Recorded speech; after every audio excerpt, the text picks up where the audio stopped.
You're listening to the Light Over Time podcast with David Sargent and Korey Bartos. It is May 1st, 2024, and it's been like a month and a week since the last episode or something like that. But we've been very busy.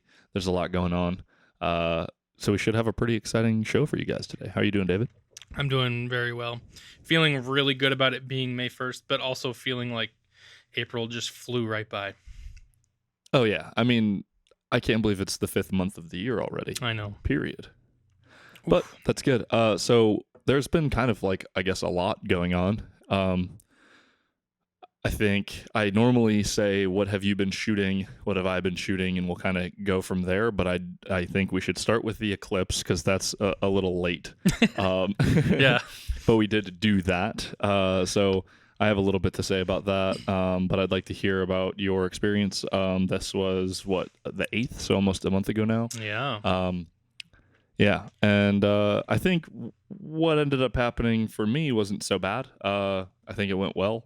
For the most part. I mean, I had pretty low expectations for what I was going to get. Yeah. But how'd that go for you? I don't even think you and I talked about how you approached it, and I don't think I saw any images of yours, or maybe I saw one. I don't know if you posted anything.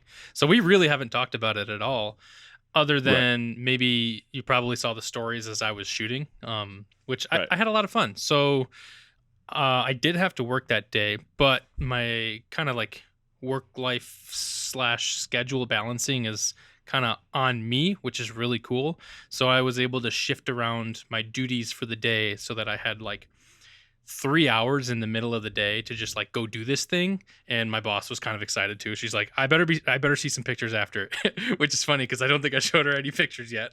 But I had a lot of fun. So my kind of setup or approach this year as opposed to 2017 was, okay, I did this 600 millimeter on crop at that time, like composite and all that stuff. And I saw a lot of it this year. Cool stuff. What I wanted to do this year was to bring it back more wide angle. And that's relative because I used the 50 mil for the most part. And on the 50 mil, I stuck on that infrared sensor, that variable infrared sensor, which, to be quite frank, didn't do me a whole lot of good because I was mostly looking at buildings and sky. But what it did do for me was it seemed to me that I was able to see the moon see the sun more through the clouds with that filter on than with it off. So I was able to kind of track it because where I was, it was a lot of clouds right up until like 5 minutes before the actual like until where the most coverage was. So our peak. Yeah, that's kind of a weird thing for me to try to say, but our peak. So like 5 minutes up until then, we had just like nonstop clouds. It was even like straight overcast. And I'm talking like I was sitting on the kind of like lakeside in Marquette, so where the clock tower is, you can just look to your left and see Lake Superior and the Ordoc. So I was looking out to the horizon and it was nothing but overcast clouds. So I was shooting, getting something here and there, and then all of a sudden it just like swept away and it was just blue sky, and I was like, oh, this is sick. But what I actually ended up liking more was about 15 minutes prior to our peak, there were moments where it was like a thin veil of clouds, and the infrared, I don't know if it had anything to do with infrared really, but what ended up happening was the sun's exposure was very similar to the like brightness and luminance of my foreground. And so I edited, but I haven't posted anything yet, but I think my favorite of that bunch was those moments where there was some clouds in the way, so that I didn't have to bracket, composite, nothing. Like the luminance values were pretty similar from sun to foreground. And with that filter, I was using some long exposures. I can't recall, probably a couple of seconds. So, but there's some wispiness in the clouds as they go by. I thought it was interesting. Nothing groundbreaking. Plenty of people have taken pictures of that clock tower. I don't know how many people take pictures of solar eclipses with an infrared filter, so I think that's kind of neat. But like I said, if there was like foliage and if it was like further into springtime, it could have looked a lot wilder. So infrared filter maybe wasn't super necessary, but it did give me something interesting to play with. And then during that, I met up with our friend Rufa, who you met at our fall workshop 2 years ago now, I think, right? And we had a lot of fun then. So we met up to do this together. And so she was downtown with me. We were shooting together. And then as it got to blue sky, we were kind of like, okay, over this area. So we booked it over to Presque Isle where it was still peak. And we met a lady there who was just like handing out extra solar glasses. And we didn't prepare like at all for this. So all of this is not planning shooting the eclipse. It was just like, let's just pick up what we have and go try something.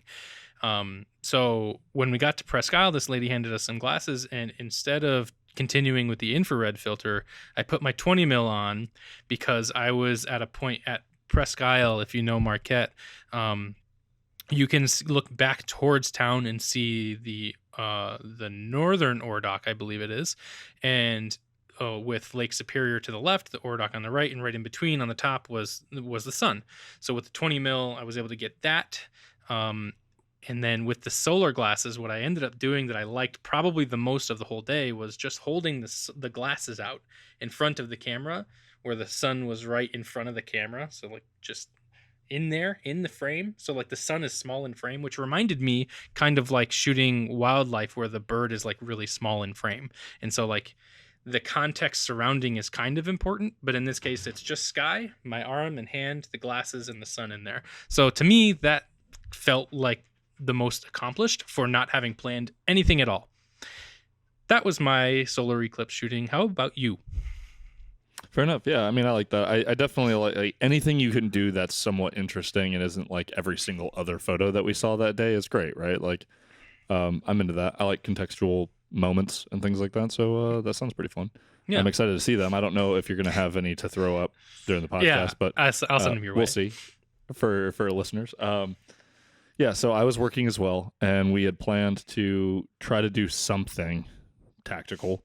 And I wasn't really sure what I was going to be able to pull off, but as a safety, I also just wanted to kind of time-lapse the eclipse. I had never done like the phases. I've never done anything like that with an eclipse before, so I had my 70-200 on the 2x teleconverter with a KNF like million stop, whatever it is, like solar eclipse thing. And I just got like the white silhouetted style thing, comped those together just for like, I think I did like a half phase because I didn't shoot it all the way through the second half as the moon left. I just got it to where it was like hour 94% or whatever, and then I just called it good just because I wanted to do it. Wasn't too hard to do. And then we actually kind of got Zach up on a hill with a carbine and a little bit of kit. And I think we had nods on down because it was kind of fun. The temperature dropped like 15 to 20 degrees where we were. We didn't have a single cloud in the sky the entire day. Wow. So like we're just hanging out at our range, and then all of a sudden, it slowly starts to get like, it felt like a giant softbox because the sun is normally really hard light. And then you're just like hanging out and you're like, this feels like somebody just turned lights on and they're not bright enough. Mm-hmm. It's really trippy if you weren't out or you just didn't experience it or haven't experienced it. It's pretty wild. I totally neglected to do any cool shadow stuff. But we popped a smoke and kind of did like a thing. It was like in frame. I got a couple of, I actually took one of our products, which is like just a optic mount that also mounts a laser. It's kind of a modular thing that goes on a rifle. And I got really tight on that product and had the sun like kind of shine through it like the eclipse. So I did like an eclipse with our product for one of the shots, which I liked, and it was relevant that day. So it was fun. But just got a couple of shots. You can tell that the lighting's really surreal. Just made a couple of edits that I'll throw up from that, and then my little comp. But as far as like literally getting back from Europe and then doing that like the very next day, it worked out really well, I'd say. So I'm happy about it. Obviously, we'll share those images with each other, and we'll probably talk about it off the show. But yeah, I think it was successful. It was definitely fun. There was a lot of really interesting shots on Instagram. Oh yeah. there was so many more interesting shots than I thought there'd be. Stuff that I hadn't seen, which was cool. A lot of cinematic reels, like really super produced stuff that I thought was really interesting. Some stuff I did not see in 2017. Oh yeah, for sure. They were like super ready for it. But I guess, you know, for the same reason that we were like, we got to try to shoot it, because when somebody tells you it's like the last one for 20 something years or something like that, like you're like, oh, well, I mean, it's close. I might as well give it a go. And then like obviously the Peter McKinnon shot that I was like, I think it's fake. Until I saw his video, obviously. But it's easy to look at wild images and be like, oh, it's like AI. But that was a whole ordeal. I don't know if you saw their video about how they like did all that. It's pretty crazy. Saw some way better than what I did, like phases images, and a lot of really good wide ones, which was surprising. I saw a couple that were like, they comped all the phases across the sky in various different places and stuff like that. And I was like, oh, I'm not even creative enough to have tried to do that. I definitely thought about it. The phases. I was not in a position where I could have, even if I wanted to, with the clouds that I had. So, but I saw a lot of that too. Like a lot of really impressive stuff. Yeah, for sure. It was sweet. It was a lot more interesting than I thought it was going to be. I'll say that for sure.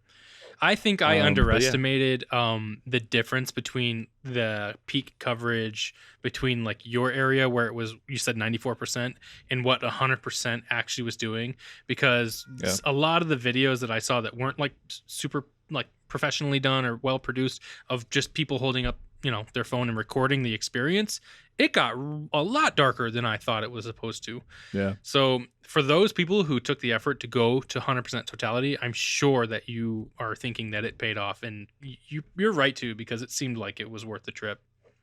Yeah, I mean, the stuff that I saw that I definitely couldn't have captured because I wasn't in totality proper was sweet. Obviously, it would have been cool to do a diamond ring and stuff like that. Maybe, you know, in the future I'll go, or maybe I'll go to Argentina next year or whatever and give it a go. But I have some friends who posted some work of like getting the Corona streams too, like the magenta streams off of and that stuff. I didn't realize that we could do that without more technical equipment. So I kind of wish I'd known that. Not that I really could have made it to 100% totality to do it, but maybe in 20 years. Yeah, right. But yeah, it was cool. So, I mean, I guess I totally forgot. We didn't have a show since I was in Europe then either, have we? Correct. Wow. Okay. I didn't even have that on the dock. So how I guess was I can kind of burn through it a little bit. Paris was really cool. Yeah. London was okay. London just felt like, I mean, if you closed your eyes and opened them in any part of that city, it felt like Toronto or something. Like it wasn't that spectacular unless you were like Westminster Abbey, like right in like where it's like obviously London.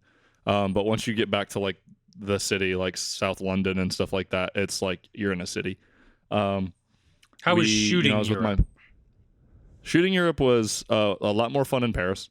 It was really cool. Like I knew there was going to be a lot of like decent fashion and well-dressed people, but the thing that was more surprising was that there was incredibly dressed men. And I didn't think I wasn't regularly blown away by what the women were wearing because they were just dressed well. But the men's fashion there was really, really interesting. I should have shot more of it, but I just didn't. I got some good street stuff. I didn't shoot as much as I thought I would, but I still had a pretty good time. I shot a little bit more than I shot a little bit of stuff that I never really would shoot, and it made me realize that one, I've not done a whole lot of street stuff. I think that I've done more street stuff than I have, and I really haven't. Yeah. And it's easy there because there's influencers everywhere. So if you have a camera, you don't even feel like you're out of whack or anything like that. That's kind of nice. People like full on. Yeah, there's full on people like walking out of a building like 6 times in different outfits, like as their like partner or friend like records them every single time to make reels and stuff. Like every corner there was influencers everywhere. So the people were habituated to the people. It was wild. Yeah, so you could just kind of do whatever you wanted. Yeah. I thought the people in Paris were really nice. Good. I think I only had one server who was kind of a jerk. So all the food was decent. I definitely enjoyed it. I really wish I would have had the Fuji. Yeah. because there was some moments where my camera was just a little cumbersome and I didn't want to pull it out of my bag. But I just took the 35 mil. But my mom had her R10 and her 24 to, was it a 24 lens? I think a 24 to 105. Is that what it is? I can't remember. A pretty extended zoom. And so I took some photos with that. Got some cool like tower shots and things like that. Some city stuff. Yeah, I recall you telling us about your mom and what she was bringing. Did she shoot much or have fun shooting? She shot a little bit in Paris. I think she kind of like got dull to it. Still kind of probably not like super used to pulling it out all the time. So like by the time we were in London, I don't think she pulled it out very much.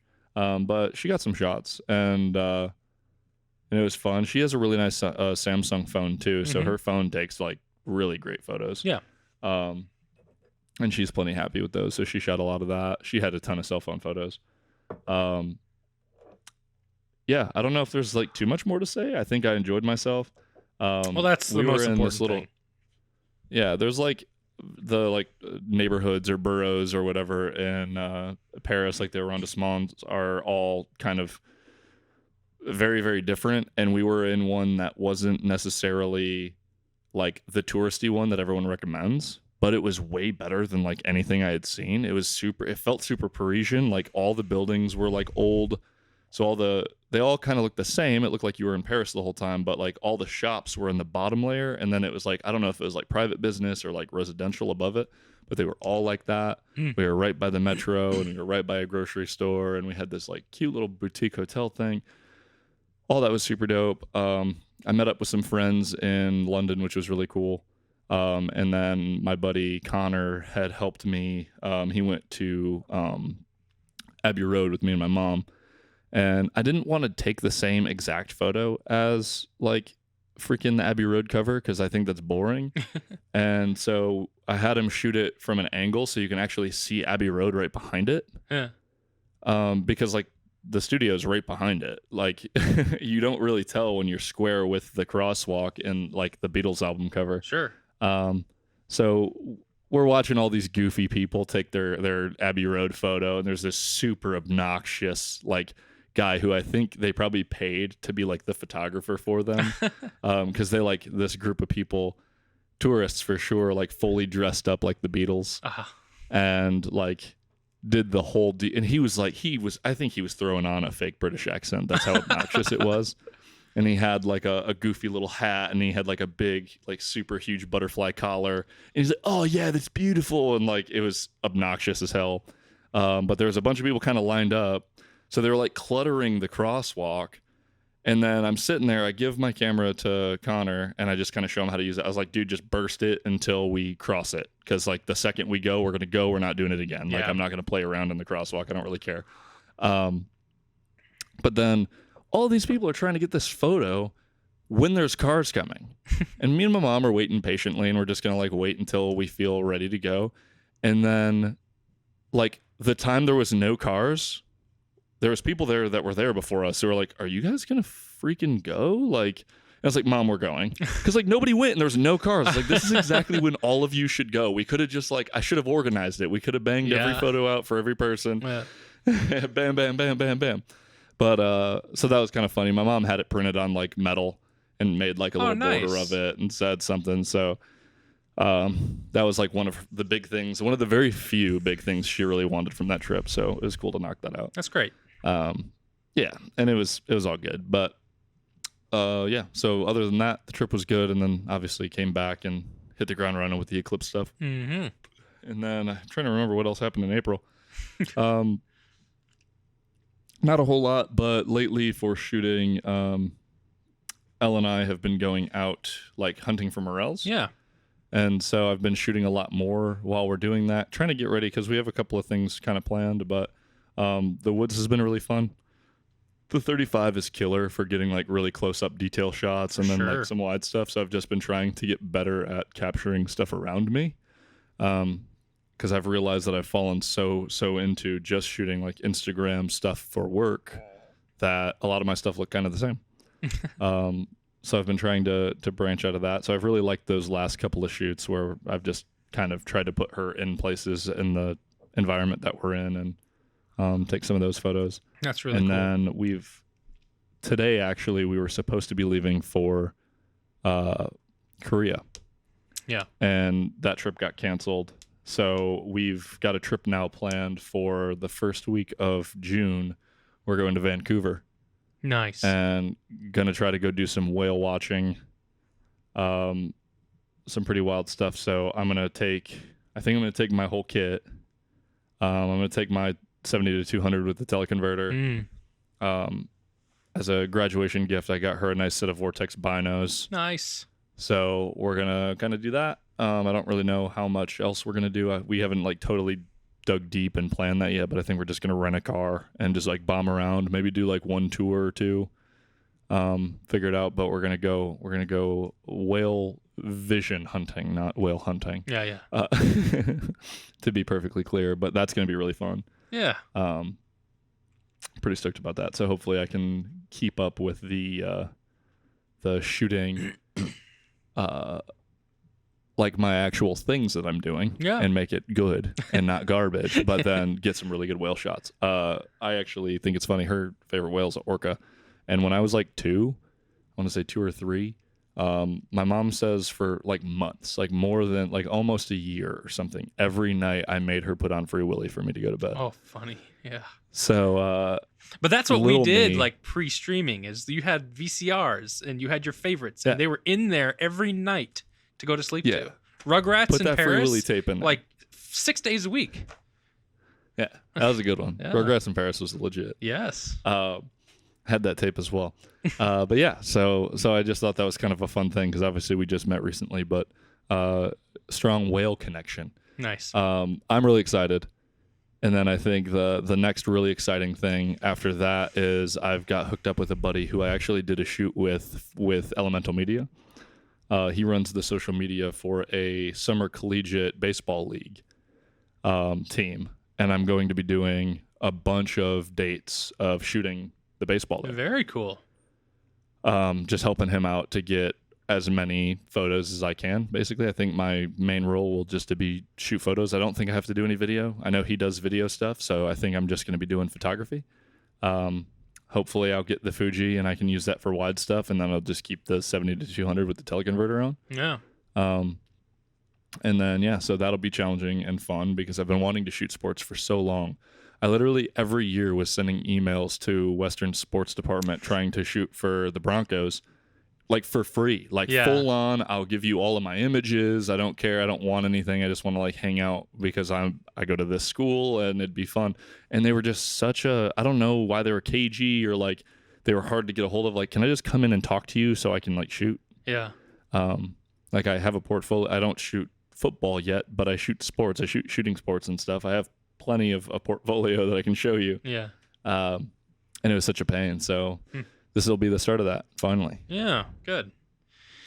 That is great. Yeah. Do you have an approach as far as what you want to get out of shooting baseball? I don't know. So as far as an approach, I have a little bit of an approach, which is I'm going to go back and look at every single one of Jared Poland's videos when he's talking about his baseball shooting. He's got a lot of baseball content. And he shoots pretty good baseball images. Yeah. And I know like a little bit about baseball. I used to play baseball. My family was super into baseball.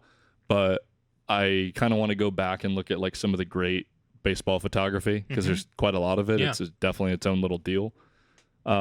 Not to emulate it or anything, but like where are the really killer locations to sit on a diamond to get the shots that you want? Like, I don't want to have to spend the whole summer trying to figure that out when I can just go get that info. And I'll have a pretty free run of shooting wherever I want, basically. That's important. Yeah. So, I don't think I need more than 400 mil. Sure, it'd be nicer to have like a slightly faster long lens, but I think it'll be plenty. It might even be a fun opportunity to rent one of those crazy lenses and do a little bit of like really spectacular stuff if I'm just feeling froggy and I'm enjoying it. Yeah. Because I think I don't even know. I think just the weekday ones that I know I can make, it's got to be like 9 to like 14 dates. Wow. So it's gonna be like every like the whole season That's awesome. Yeah, so that's going to be fun. And there might be some Saturdays. I just told them I couldn't like guarantee any Saturdays, but I can guarantee the ones after work. Cuz I get out at 5 and they're at 6:30. So, should be pretty cool. I'm really excited about that. Nice. Yeah. Well, that's fantastic. I am not really shooting any sports, although I do work with somebody who's connected with NMU's like point person for like social media, and then contacting for getting into like sports events. So I have it in if I ever wanted to. So maybe that'll be on my radar. But as far as my shooting has gone in the last month, I've done a bunch of it, but I will say that I also took a trip. I went to Chicago, went to SCA, which is the Specialty Coffee Association Expo, which is just a ginormous trade show. I've never been to a trade show, and I think I went to just a monster of one. 600 plus exhibitors. I think the number was 17,000 visitors, like myself, which is just a lot. It's so much. Yeah. So I tried a lot of coffee, went to a few lectures. They had lectures and workshops and cuppings and all kinds of things. And my goal there was to talk to as many farmers and importers as I possibly could, gain perspective, learn about the ins and outs of parts of the coffee supply chain that I didn't have a good grasp on to begin with. And I got a lot of that. So that was fun. As far as shooting in Chicago, I really would have liked to take my camera, but I just didn't feel super comfortable walking around Chicago with it. Because we were in a area where we had to walk about half a mile to a mile sometimes, and I just didn't know the area. So I wasn't just like, I feel good about it. I didn't feel good about it. So I didn't bring it. I shot a lot with the phone.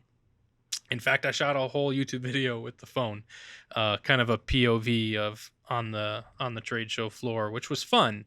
And I did do the very occasional like architectural photography. And this kind of hit me in a way I didn't really expect, because when my daughter was born, she had to go through 2 different heart surgeries. And we very quickly had to migrate from the Marquette area in 2016 down to Ann Arbor for her surgeries. And just so everyone knows now, she is totally fine. She's like a very happy kid, 1st grade. She's doing very well. Very clean bill of health from her cardiologist. But while she was there, it was a really, really, really rough time for me and Lisa. And the only thing that got me through was the fact that I had a phone to be able to take some pictures with, because even though it was just like mentally a struggle, that was my only outlet for doing anything other than freaking out. So I had my phone there at the hospital and on this campus at CS Mott, and there was just like lots of areas to just walk around inside of this campus. You're in a very safe place. So I was often just wandering hallways, taking pictures of like architectural lines and areas where walls meet ceilings and just things that looked interesting to me. This was way back on Samsung Galaxy S8 or something like that. So this was a while ago. But it's not that I had fun doing that then, but it was my outlet then. And in Chicago, I had fun doing it. And not that I got anything that I was like loving, but it definitely like connected me back to that time. And it's just amazing how photography can do that for somebody. And even though everything's all right now, it just hit me in the feels in a weird way. Sure. So that was something. Chicago wasn't all about photography, but it definitely resonated with me at a couple of times. Since then, I've taken the 150 to 600 out a lot, because I am only about 3/4 of a mile away from this Lake Angeline. I don't remember if it's something I mentioned last time we had an episode, but I've been there. You showed some images from it. Yeah. Oh, okay, cool. So I've been back multiple times now, because we're really starting to get into like some waterfowl coming back that normally tend to migrate away, or at least to open water. That lake definitely freezes, so it's no longer frozen. We've got cormorants. Yeah. I've heard kingfisher, swans. I shot a swan there last time. Lots of different things that I actually am familiar with from in the Charlevoix area. So that's awesome. In fact, walking through the woods along the trail that I remember describing last time on the show, the last couple of times I've been out, I've been hearing the call of the winter wren again. And if you've seen my Instagram at all in the last couple of days, I've been posting pictures of the winter wren. And it was just very awesome to like have another connection back to where I was at another point in time in my life, where last October, I think it was, where I was shooting the winter wren and getting images that I was like in love with. This bird is so small, but it's so not afraid of people, that I could just sit with it for as long as I wanted to, and it would just kind of bop around. As long as I found kind of like where its like preferred perches were, I could just sit kind of in the middle of all of them, and it would like triangulate around me, and I could take as many pictures as I wanted, move around. It did not shy away from me, which was awesome. So I got lots of pictures of that. And now I've gone back multiple times, and it's kind of in its same places. So I have a place to go. Now I do know the winter wren does kind of migrate. So before spring migration for like warblers, it's here. And then once spring migration really hits, the winter wren kind of disappears for a while. I don't know if it goes further north. And then back in October, I expect it will be back again. So that'll be fun, especially with the colors that we'll have. I cannot wait for that. Haven't seen any warbler. Sure. Oh, I know. I can't wait for fall up here. I have always come to this area to enjoy fall. So I am already in my happy place. I just need it to be fall. Haven't seen any warblers yet, although I did use Merlin's sound ID, and I picked up some like ruby-crowned kinglet and a couple other birds that around this time I would expect, but just haven't seen them yet. But I've just been having tons of fun with the 150 to 600, grabbing shots. I have run into ruffed grouse like a dozen times now, and I only have one picture of one's butt. And it gave me just that, and I was trying to inch closer. This was at like, I don't know, 6:37 in the morning one morning, and I dropped to the ground, got a picture of its butt, tried to inch closer like army crawl style. It heard me do that, turned its head, and I flushed it. Those grouse are really skittish. They flush extremely easily. And I was talking to our buddy, one of our Instagram mutual friends anyway, and he was able to give me some feedback because I believe he hunts them, or he goes out with people who do hunt them, and was like, you got to find their logs. They drum up in the spring for mating season. You got to find the log that they perch on. They will stand on a log and they will drum. They will flap their wings and make it sounds like a heartbeat. It sounds like if you like could hear your heartbeat in your head, that's what it sounds like. So it's really cool. And once you've heard it once, you know exactly what it is every time you hear it. So if you can kind of listen for where it's at, you can probably go find its log. And I was able to do that. I found one log where I found grouse droppings. So now I have a place where I can go back to before sunrise and wait and hope. And I don't have very long because I don't think mating season lasts too long, but I will be trying again probably like Sunday morning. I did try the last time I was out, but nothing came to the log that I found. So, but I've run into them numerous times. They're there. They're not going anywhere. So I will get one eventually. That's been my shooting. I assume you were talking to Eric. Eric, yes. Sorry for your name, Eric. That's right. Yeah, he's had some really nice luck with some beautiful bird images already this season too. Yeah, and he does awesome work in general, and a lot of like good cinematic stuff in that field too. So yeah, but that's been the majority of all my shooting, really. I've done some stuff for the shop. I did some product photography the other day of some t-shirts. Man, I do not like shooting clothing. Just like I had to scrap an entire hour's worth of ideas, like trying to come up with a good way to shoot a t-shirt. And I was like asking our baristas for like, what do you think of this? How does this look? And they were like, and I was like, yeah, I know, me too. I did not like the first set I had.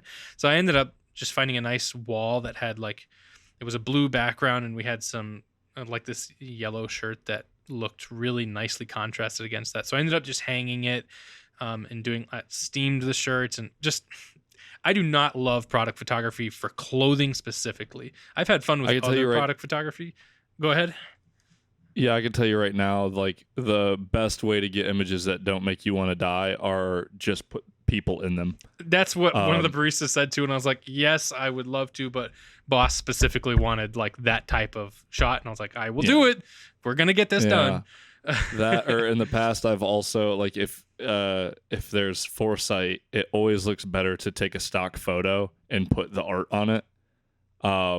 Like Sure. you take the style of t-shirt it is, and then you do that, because otherwise, like flat laying it always looks bad. Hanging it always looks bad. Putting it on mannequins, which I've done, also looks pretty bad. Yeah. So it's pretty tough. But those like the like mocked up like proof of the shirt always is so much better in my opinion for like I just want a shirt in the photo.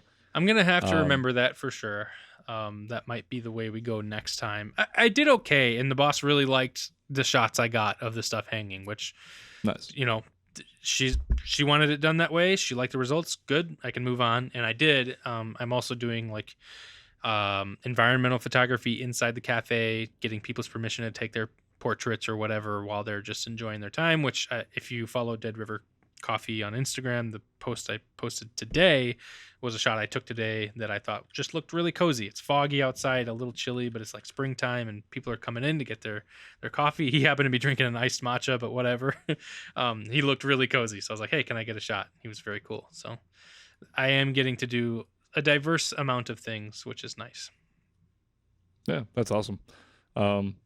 Yeah, I mean, I see you absolutely roasting away. So I'm sure getting to step away for a minute and do a little bit of photography is fun. Yeah, in fact, we had to adjust my schedule because it was to the point where I was kind of roasting every day, and we would like to get ahead of it a little more. So now, like Tuesdays and Fridays are my big, like just ginormous front to back roasting days. Don't stop until I'm like end of the day, go deliver it to the shop or whatever. So now like Mondays, Wednesdays and Thursdays are my in cafe days, which is really nice to just have that because I have more freedom to do creative stuff on those days now. That's cool. Yeah. Yeah. Yeah, I've definitely seen a handful of the stuff that you shot on there like trickle away, so that's cool. Yeah. Yeah, I'm stoked to see more. Hopefully you can push some more internal stuff. I think, and now that I think about it, I do think I saw some shirt photos that you posted, but Instagram is insane. I wasn't sure if I was going to talk about it as a topic, but I've talked about how it's pretty challenging in my industry to get eyes on stuff, and it's easy to get banned, outright banned. It's easy to get like shadow banned where you're not, your stuff is, it even tells you, hey, you're not, your posts aren't being seen by people who don't follow you, right? Which is really annoying. But then on Threads, I still pop into Threads every once in a while. Me too. Just to see what's going on. And there's a lot of photographers and a lot of content creators in way different industries that are super safe with like around our 145,000 follower mark saying, why are we getting 100 likes on our posts? Right. Why, like you would think, you know, a year ago, I could take a piece of dirt on the ground and take a photo of it, and because it's just there's a lot of followers, I would get more than 100 likes on it. Yeah. Like the people that just double tap and swipe. And so I'm trying to be proactive about how I feel about it and like what my solution can be. I'm not just going to be like, "Meh." Yeah. But I really do think the issue, especially if you're approaching it from almost any niche, like if you're just like trying to be industry focused. So I run like the pedal stuff, and I'm in that sphere, and then like photography stuff, and then, you know, the firearms industry stuff. So even within any of those niches, the average person, like the person who has no products, who just isn't a company, who is just doing whatever, who just for fun takes such high quality images, is astronomical now. So the saturation of content is so full, no matter what niche you're talking about, no matter what you're trying to photograph, no matter what. It's true. And then I was trying to be honest about how I'm consuming on Instagram. I love stories. I use the DMs, and I hit my explore if I'm waiting in line for a coffee or waiting to hear back from somebody or like waiting to do the next thing. I'll jump in my Explorer for like a second. I'll do like 2 swipes, maybe see a post or two that I think looks interesting, and then I shut the app. Yeah. And I was like, how many people are just kind of really not engaged with the app in the way that they used to be because there's so much stuff on it now. Mm-hmm. That's a great point. From a marketing perspective, what can even be done to start differentiating outside of being incredibly provocative or like intentionally trying to like stir up ruckus? Because that works really well still. You can start a little drama and people will be drawn to it. Mm-hmm. But how do you remain positive, create value, and still get like a decent spread? I mean, you can't just do casual posts. Casual posts are not going to get seen anymore because like it's just it's interesting. There's no answer. It's going to be some more experimentation and there's going to be some trial and error. But I also think I really don't know that some of the problem is that like content creation in general has been like, I don't know if glorified is the right word, but glorified for so long that just everybody wants to be making, and there's not enough room for people who just love viewing. I don't know if that's true, but it feels like everyone around me online is just trying to make and be seen with no audience anymore. Back in the day, when I say that, I mean like 2015-ish, I was mentally struggling with social media, like not sure what I could be doing, like fighting the algorithm and doing all these things, getting like 1,000, 2,000 or 3,000 likes, like on my photography page, which looks very different now. I am so content and so happy, not even looking at the numbers, but knowing that I'm getting 10, 20 likes on a photo. The landscape is so incredibly different that I had to forcefully break my devotion to figuring social media out to be happy with it, because otherwise I was going to give it up entirely. I was just so done with like trying to fight and figure out the algorithm stuff. And there's pages and YouTube pages, channels dedicated, just absolutely devoted to like giving you all the information about the algorithm. And it seemed to me like that kind of like fizzled away because it's almost just an impossible task. It has been for so long. So I don't know. I feel like we're just in a sea of other creators like looking for eyeballs, and they're just not there anymore. You know? Yeah, it's because it's exhausting to look at. I saw an ad today that almost perfectly summed that problem up. You know how, I mean, there's so many get my class, right? I kid you not, there was a workshop masterclass for making a class business. So how do you level up your online class business? Because like the joke is basically like every single time you see one of those things, it's like, see how I got this many clients over the blah blah blah, and it's like, if you had a bunch of clients, you wouldn't be making this class. Yeah, that's because the people that are working. Yeah, and that's the big thing, and it's like, okay, there's that for every single industry. And it was like a really bad sigh. Like it felt really dismal for a minute. And then I was like, I need to completely start reworking what I want from this. Yeah. What I'm doing with this and why I make stuff. Yeah. And the thing that it made me do is like, I wonder how much longer I want to exactly be in like content creation for marketing. Right. Because it's got to be entirely frustrating to like have your job hanging on that kind of performance, and you have no control over how well it does ultimately. Yeah.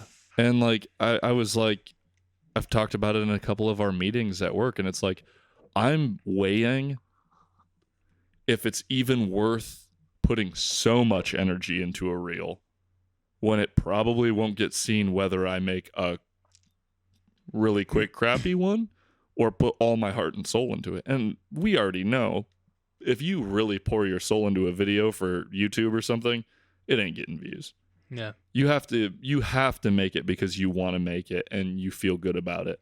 And if it takes off, that's awesome. But otherwise, you better be happy with the fact that you made like a really cool project. And hopefully a couple of people tell you, wow, this is a really incredible project, to like validate the fact that you worked really hard on it. But you got to be happy with that, because it's not going to blow up. You're not Yeah. going to get famous like tomorrow. And realistically, like, even in my case, it's like a lot of the stuff you do is not going to get you conversions. Yeah. And so the answer is just keep posting and post more. But how do you remain creative? Which is my and current that's issue. just feeding into the cycle anyway. You're not Right. breaking the cycle to your benefit. You're just trying to stay relevant. Right. As an offshoot a little bit, I've said this for like 2, maybe 3 years now, but for whatever reason, it seemed like Facebook and Instagram did a performance switch, and Instagram just tanked, and somehow Facebook's like reach went up. And one of the recent winter Ren shots I did, where it was like rim lighting, like evening backlight, it was really, I love it. Got basically no traction on Instagram, but on Facebook it had like 3 times 4 times the reactions and lots of comments. Like lots of other photographers who follow me on Facebook were just having conversations there about it, and I was like, this is what it should just be like everywhere. Like on Threads, I see it. It's really cool to see it. It's not like huge. It's not mainstream with non-content creators, it seems like. But I'm seeing conversation there. On Facebook, I'm seeing it happen more than I ever have, which is interesting. And on Instagram, it is dead. It is quiet. Dude, nobody talks on there. No. It's all bots. I don't even think people read captions anymore. Yeah. And so recently, and I'm going to start doing this a lot more, is recently the most likes I've gotten on images are the ones that I hand wrote the text on the images, and they popped off in a way that, so I don't know, like algorithmically, if like they're trying to send, because like I know that Instagram analyzes an image, and if there's too much text in it, especially if it's typed text, it doesn't get fed. Like there's tons of documentation on that. People have talked about it forever. Like you want to make sure you limit like how much of the frame is like text and stuff like that. Interesting. Okay.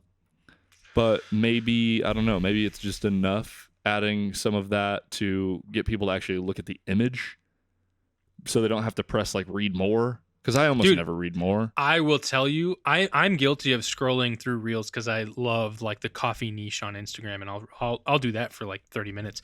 But I will never, ever click read the caption if it tells me to read the caption. That annoys me, and it's a weird thing to say, but I just never do it. I just keep going. Right. Yeah. Yeah, you gotta really grab me, and I'll do it of my own accord if I feel compelled. Yeah. But yeah, it's a weird landscape. I think we're kind of like encroaching on some kind of change, and I can tell that's true because a lot of the really big content creators slowed down a ton.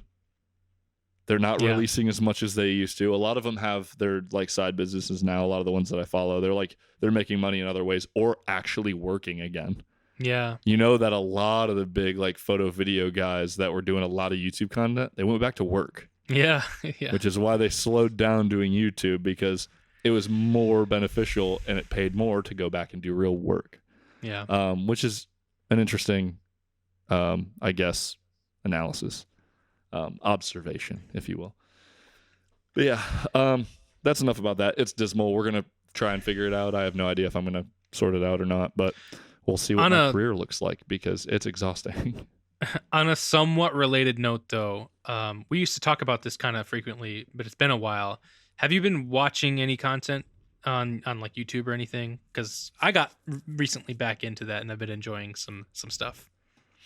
I mean, I always watch a little bit of it. I've been much busier than I've ever been, really, and spending time with obviously my partner now, and we've started watching a couple of shows and things like that. Severance was awesome, by the way. Can't wait for season 2 of that. She's got me watching Silo right now. I still see like the main people though, like GX Ace still releases incredible stuff. His failure video was fantastic. I still haven't seen that one yet. Lately I've been watching more like hunting content. I don't hunt, but we have some products that I'm going to have to market soon. So that's been really relevant to me to get into. I still watch, like, if Patrick Tommaso has something to say. He had one said, I can't do this on YouTube anymore, that I really liked. And then I think outside of that, man, like, I'm not sure. I guess gun stuff and then that, but I usually watch maybe like a couple YouTube videos a week now. Yeah. I've been getting back into it a little bit, watching more Ben Horn again, because I've between like moving and just getting my work life situation balance, I just kind of like fell off of YouTube for a while. At least for like the photography stuff, because I can't put that stuff on in the background. I gotta see the results of their work, so I gotta watch it and like be committed to watching it. So I have like a backlog of probably at least 24 Thomas Eaton videos to go back and watch. But I've started going back and watching a lot of Ben Horn stuff, and he's the large format guy out in like Zion and stuff. So he does great work always. I follow him on Instagram, and he's posting there too if you don't want to watch his YouTube for it. But I was just curious, because I did watch GX Ace's video, and he went out to shoot with film. I won't spoil it for you, but it was just a good watch, a quick watch, but it was very good. His storytelling is superb.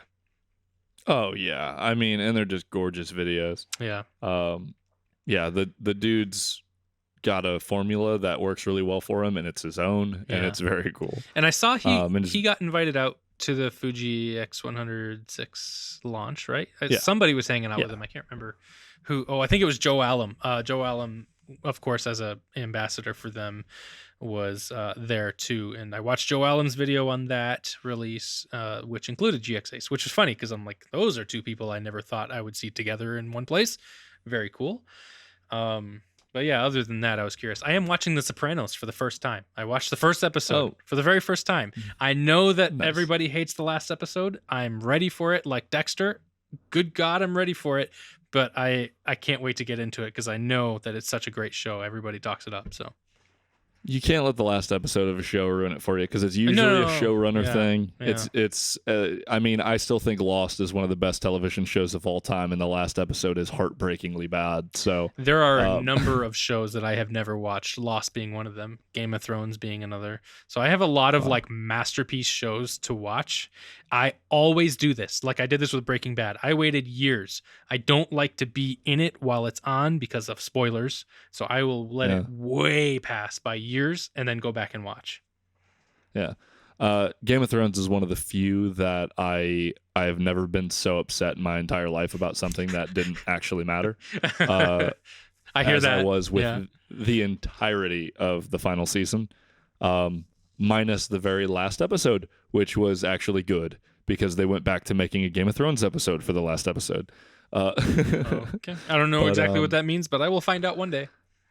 One day. It's definitely good. Man, The Sopranos is good. I've been wanting to rewatch a bunch of it. I've seen most of it. I don't know that I've seen the whole show, but I have so much like memory of the show that I feel like I've seen the whole thing.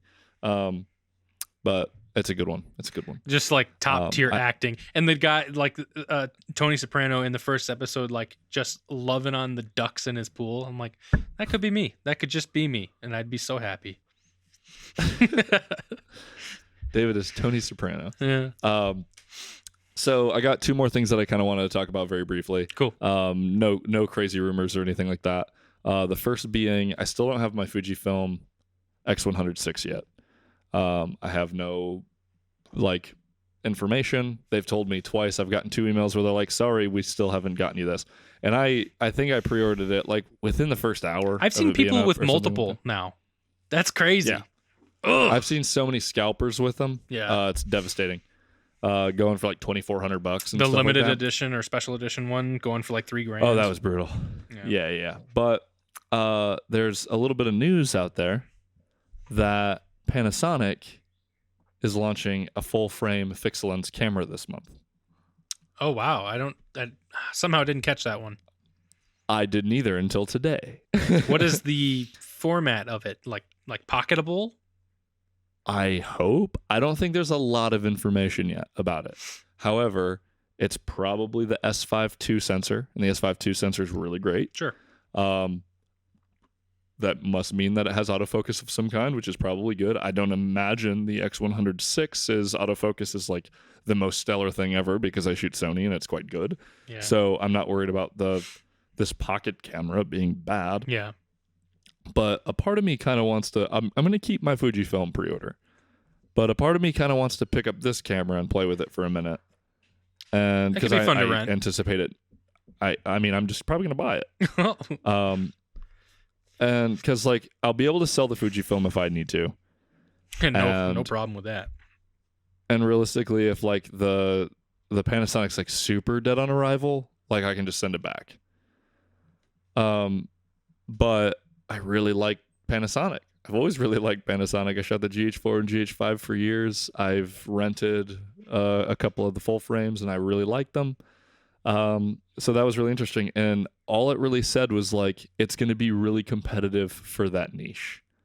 Oh. So if this thing is around the price of the Fujifilm and it's full frame and fixed lens, but like hopefully it's a prime, then I'm super excited about that. There's a little bit of murmurs in the Sony sphere that they might be looking at one because they discontinued the RX1, R2, or whatever it is. Sony was actually one of the first companies to do a full frame fixed lens camera. And there's been a little bit of a stir because of Leica, the Q3, and the Fujifilm. But I'm tempted to get this camera too and play with it because I think, I mean, the only thing that stopped me from getting the Fuji or the freaking Lumix so far is that like it isn't gonna have the glass quite as good as my G Master glass. And so I don't know. I think maybe that could be a cool fixed lens camera, especially if for some reason it's really small and it's like a 35 f2.8 fixed lens camera. Yeah. That could be really fun for me. But yeah, I don't know. I still want a small-ish camera, and I still want a fixed lens camera if it's around the 35 millimeter focal length or field of view, because I run that on my camera all the time. My Sony has that thing glued to it. So if it is in that realm, it better have some edge because it's going up against the Leica and the X100 It's got to have some edge because there's some really good stuff in that format right now. all it has to do is be full frame, and if it's around $1,600, like the thing, that's they did true, that's major for sure. Yeah, I think that'd be nuts. And then I love Vlog, so the video from it will be awesome. And I think their photography is pretty good. I really like the Lumix. I thought it was great. It'll probably be open gate if it's the same sensor, so it'll probably shoot 6K open gate. Yeah. Which could be sick. It'd be a cool little content creation machine. I could shoot everything open gate and then just vertical, horizontal it for whatever I want. So that's really exciting. I don't know. Yeah. We'll see what happens. Maybe it's so good that I just cancel my Fujifilm pre-order after a while because, like, I don't feel good about just selling it for more. Sure. I could get it and scalp it, but then I'm just a part of the problem. So, like, I'd rather just cancel the pre-order if that's going to be the case. And then we talked about it briefly, but the Canon RF DCDN, the crop sensor lens is coming to the E-mount, or to the RF mount, sorry. The Sigma Canon RF crop sensor lenses, which is basically their whole gauntlet. I mean, it is the 18 to 50, 10 to 18, 16, 1.4, 23, 1.4, 30, 1.4, and 56, 1.4. Those are all really great. I've used all of them but the 10 to 18. Super sharp. They do the thing. I think people are saying that they still probably won't let their full frame lenses into their sensor or into their system, which I think would be crazy. Yeah. But this also makes it so they don't have to make any of these primes or any of these good lenses for their crop sensor bodies that they clearly don't care about. Yeah. That's interesting. Of course, we'd like to see Sigma available full frame. But I don't know. I don't really have anything else to say about it. I mean, is Tamron available on it? What else is available for Canon other than first party? I think just Sigma. And then some like manual focus lenses. I think there's a couple of odds and ends, but there's not like full kits and stuff for the Canon RF.